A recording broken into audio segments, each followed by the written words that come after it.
actually met on the very first day of classes at Colgate. She was making her way down the hall, sort of introducing herself. Being friendlier than usual.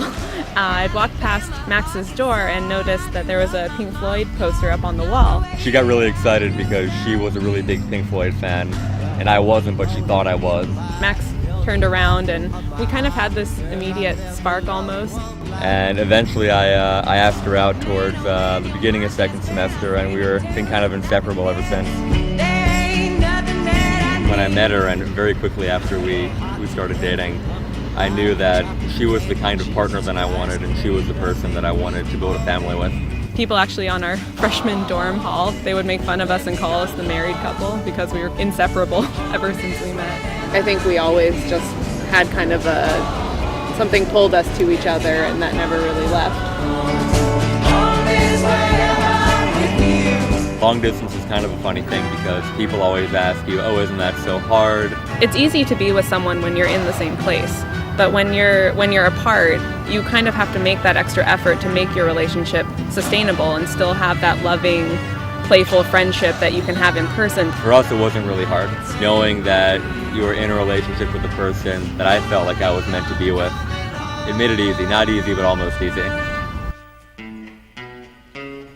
We had gone and picked out a ring together, months before he proposed, and it was kind of on a whim, and we were like, we'll just look at rings, see what I like. A couple days later, I went back and I actually bought one of the rings that we were looking at. And then he waited 8 months before actually proposing.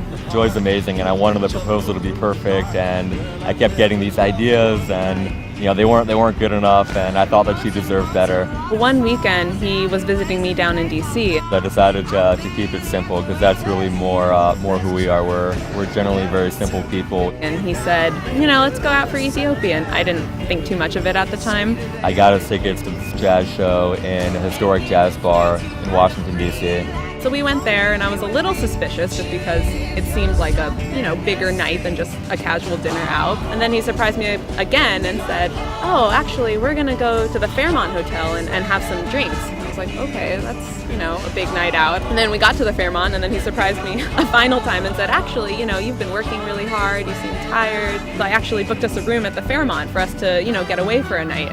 And I was like, okay, now something's definitely up, because why are we doing all this?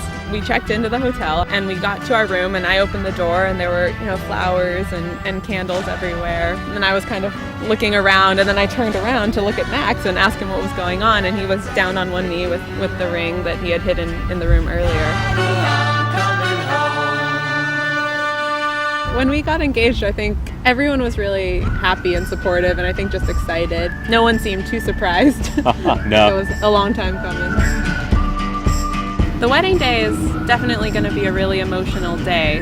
The most exciting thing is just to see our families together. For Joy and I, getting married is really about building a new family and creating something new.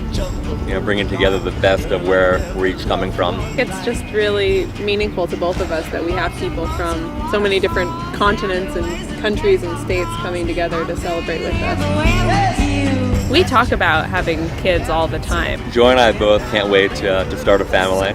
I feel like we've been talking about them for so long that by the time they actually get here, it'll just be kind of a dream realized for both of us.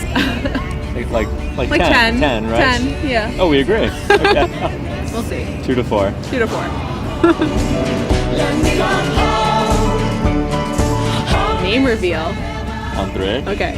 1, 2, 3. Nissen. Nissen. We decided it might be kind of cool to pick a new last name, which for us was really symbolic and meaningful for our idea of marriage, building a new family together. And building a new family for us, it made sense to have a new last name to go along with it that meant something to each of us. Joy's initials were the same as her mom Joanna's initials. It was important to Joy to kind of keep those initials the same as well. So we knew it had to be Hebrew, and we knew that it had to start with the letter N.